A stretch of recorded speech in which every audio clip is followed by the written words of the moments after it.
নমস্কার বন্ধুরা, সবাই যে যেখানে আছেন ভালো থাকবেন। কে কেমন আছেন জানাবেন। আমি ভালো আছি, সুস্থ আছি। সকাল থেকে আমি আমার ব্লগটি শুরু করছি। সকালবেলায় ঘুম থেকে উঠে দেখছি আমাদের রুমের বেডশিটটা খুব নোংরা হয়ে গেছে, তাই বেডশিটটা আমি চেঞ্জ করে দিচ্ছি। বেডশিটটা এখন বাজে সকাল 6:30। এখন আমি বেডশিটটা চেঞ্জ করে দিচ্ছি। বেডশিটটা চেঞ্জ করে দিলে গরমকালে 2 দিন ছাড়াই আমি বেডশিট চেঞ্জ করে দিই, কারণ খুব ঘাম হয় তো তাই। আর আমার মেয়ে সবসময় এখানে পড়ে, সারাদিন থাকে, বসেই থাকে বিছানার উপরে, তাই আমি আমার এই বেডশিটটা বারবার চেঞ্জ করে দিই। বেডশিটটা টান টান করে আমি বিছিয়ে নিচ্ছি। টান টান করে না বেছালে বেডশিটটা দেখতে ভালো লাগে না। বেডশিটটা দেখুন বিছিয়ে নিয়েছি। এরপর আমি রুমটা সুন্দরভাবে ঝাড়ু দিয়ে দিচ্ছি। সকালবেলায় সকাল সকাল ঠান্ডা ঠান্ডা সব কাজগুলো করে নিলে তাহলে গরমে আর কাজ করতে হয় না, অনেকটা রেস্ট পাওয়া যায় শরীরে। ঝাড়ু দিয়ে দিচ্ছি। এরপর আমি ডাইনিং রুমে ঝাড়ু দিয়ে দিচ্ছি।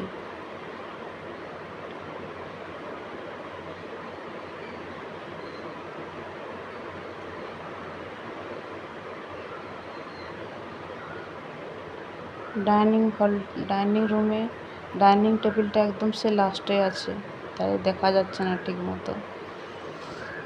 এখানে চেয়ারগুলো সরিয়ে সরিয়ে ঝাড়ু দিয়ে দিলাম। এরপর আমি কাপড়গুলো নির্মা ভিজিয়ে দিচ্ছি, বেডশিটটা ভিজিয়ে দিচ্ছি। সব আমি হাতে ধুয়ে নিই, আমি মেশিন ব্যবহার করি না, হাতে ধুই আমি সব কিছু।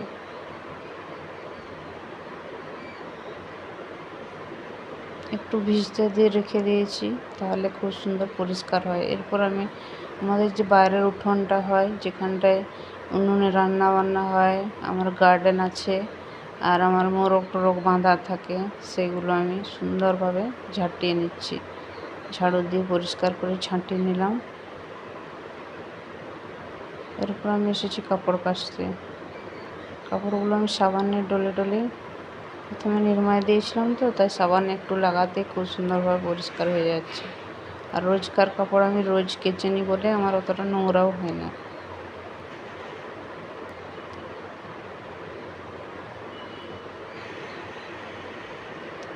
সব কাপড়গুলো আমি কেচে নিলাম।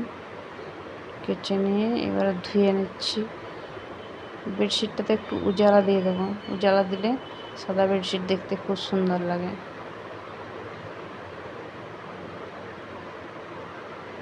আমাদের মোটর চালিয়েছিল সকালবেলায়, তাই ঠান্ডা ঠান্ডা জল বেরোচ্ছে। এরপর আমি উজালা দিয়ে দিচ্ছি আমার মেয়ের মোজা, হাজব্যান্ডের গেঞ্জি, আর দিয়ে দিচ্ছি বেডশিটটাতে উজালা দিয়ে দিচ্ছি। উজালা দিয়ে এরপর আমি চলে যাব ছাদে কাপড় মিলতে।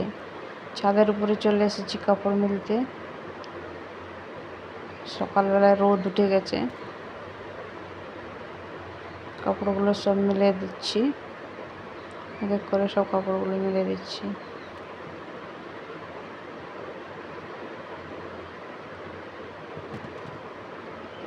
কাপড়গুলো মিলিয়ে দিয়ে তারপরে আবার আমার কাজ আছে, অনেক কাজ আছে।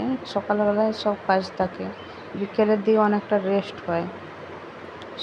সব কাপড়গুলো আমি কেচে মিলে দিয়েছি, যতগুলো কেচেছিলাম সব মিলে দিয়েছি। এরপর এসেছি নিজের জন্য।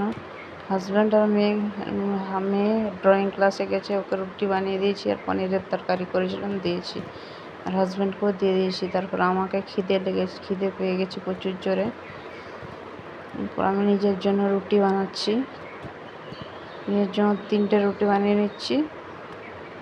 আর কালকে যেহেতু অষ্টমীর পুজো ছিল, তাই মিষ্টি রয়ে গেছে ফ্রিজে, গুজিয়া মিষ্টি, সেই মিষ্টি নিয়ে নেব।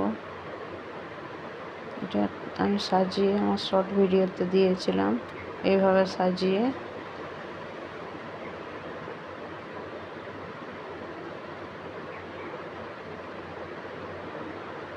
পনিরের তরকারি, উপর গুজিয়ে মিষ্টি দিয়ে দিচ্ছি। তারপরে আবারও সেটা চলে এসেছি।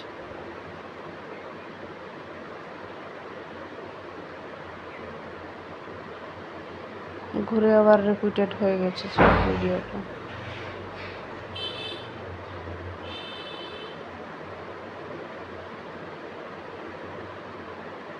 তারপরে আমার অনেক বাসন পড়েছিল সকালবেলায়, সে বাসনগুলো ধুয়ে নিচ্ছি।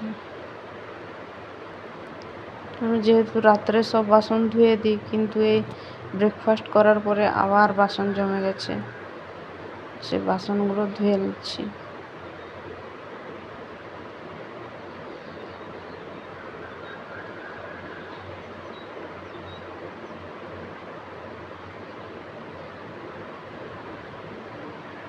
তারপরে আমার গ্যাসটা নোংরা হয়ে গেছিলো, সকালবেলা ব্রেকফাস্ট বানিয়েছিলাম, তাতেই নোংরা হয়ে গেছে গ্যাসটা। পনিরের তরকারি বানিয়েছিলাম, আর রাত্রেও রান্না হয়েছিল কালকে, তাই অনেক তেল চিটানি পড়েছে সাইডের নিচে, সেগুলো খুব সুন্দরভাবে আমি পরিষ্কার করে নিচ্ছি। রোজ রোজ পরিষ্কার না করলে দাগ এমন হয়ে যাবে যে ছাড়ানো মুশকিল হয়ে যাবে, তাই রোজ আমি পরিষ্কার করে নিই। এরপর আমি ন্যাকড়া দিয়ে মুছে দিচ্ছি। ন্যাকড়াটা চেঞ্জ করতে হয়, ন্যাকড়াটা 5 দিন 10 দিন 15 দিন পর চেঞ্জ করে আবার নতুন ন্যাকড়া নিয়ে নিই। উপরটাও নোংরা হয়েছে, প্রচুর তেল চিটানি পড়েছে আর কি।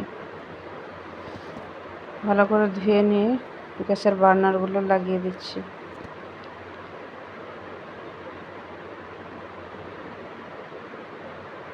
এরপরে এই সাইডটাও নোংরা হয়ে গেছে, সকালবেলায় অনেক নোংরা হয়ে যায়। রুটি বানানো হয়েছে, সিলভারটায় মশলা পিষানো হয়েছে, ওই জন্য এই সাইডটা নোংরা হয়ে গেছে। এই সাইডটাও আমি সুন্দরভাবে ধুয়ে নিচ্ছি। প্রথমে ভিমবার সাবান দিয়ে ধুয়ে তারপর এমনি ন্যাকড়া দিয়ে মুছে দিচ্ছি।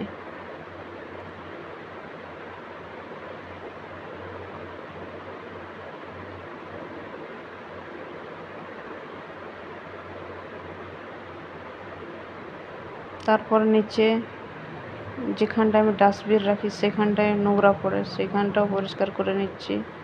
তারপর যেখানে আটার ডাব্বা আছে সেগুলো পরিষ্কার করে নিচ্ছি। পুরো একদম ফিনাইল দিয়ে দিয়েছি, দিয়ে হাতে করে পুরো রান্নাঘরটা পুরো পরিষ্কার করে নিচ্ছি। বাসন রাখার র্যাকটাকে সরিয়ে নিচ্ছি। এদিকে এই সাইডে গ্যাস আছে, এই সাইডটা পুরো পরিষ্কার করে নিচ্ছি। সকাল সকাল মুছে নিলে ভালো। আবার মুছতে হয় 2বার 3বার করে, রান্নাঘর মুছতে হয়, আবার বিকেলে মুছতে হয়। রান্নাঘরটা বারবার মুছতে থাকতে হয়, কেননা নোংরা হয়ে যায়।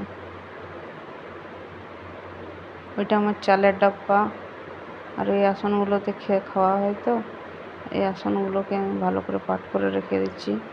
আমাদের যে টিয়া পাখি আছে সেগুলোকে ছেড়ে দিলে ওরা আলু পেঁয়াজ আদা রসুনগুলো খুব কেটে দেয়, তাই ওগুলো আসন ঢাকা দিয়ে রাখি। রান্নাঘর আমার সুন্দরভাবে মোছা হয়ে গেছে।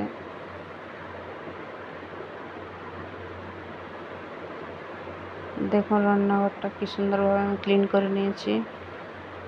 যতটা সম্ভব আমি পেরেছি ক্লিন করে নিয়েছি। অত সুন্দরভাবে আমি সাজাতে পারি না এখনো অবধি, আমার এখনো মডিউলার কিচেন করা হয়নি। এরপর আমার হাজব্যান্ড নিয়ে এসেছে কচুরলতি আর এনেছে শুশনি শাক। তারপর আমি ফুল তুলে নিয়েছি। এই দেখুন আজকে কি সুন্দর সুন্দর ফুল দুটো ফুটেছে, পিঙ্ক কালারের একটা আর ঘিয়া কালারের একটা। এরপর এসেছি আমি ঠাকুর ঘরে এসে সব পুরনো যে বাসি ফুল ছিল সেগুলো সব আমি উঠিয়ে নিচ্ছি, ট্রাইপডটাকে সেট করতে পারছিলাম না। তারপর আস্তে করে সেট করে নিয়েছি। এরপর আমি এগুলো সব যে বাসন টাসনগুলো ঠাকুরের সব উঠিয়ে নিচ্ছি, আর ফুল টুল যত আছে সব আমি উঠিয়ে নিচ্ছি। আমি ডান সাইডে করে ভিডিও বানাই ডান হাতে, কিন্তু আমার বাঁ হাতে সব কিছু চলে আসে, হয়তো ক্যামেরার কারণে হতে পারে। সব ফুলগুলো এরপর আমি বাসনগুলো পরিষ্কার করে নিয়ে এসেছি আমাদের ছাদের উপর ঠাকুরঘর। এই নিচে বেসিন থেকে সাবান দিয়ে সুন্দরভাবে ধুয়ে পরিষ্কার করে নিয়ে এসেছি। তারপর মুছে পরিষ্কার করে নিলাম। ঠাকুর ঘরটাকে পরিষ্কার করে নিয়েছি। এরপর কচুরলতিতে জল দিয়ে ভিজিয়ে অল্প নুন দিয়ে রাখলে ওটা ছাড়াতে খুব সুবিধা হয়। অল্প নুন দিয়ে আমি 10 মিনিট ভিজিয়ে রেখে দেবো। এবারে কচুরলতি ছাড়াচ্ছি, দেখুন কি সুন্দর ছেড়ে যাচ্ছে,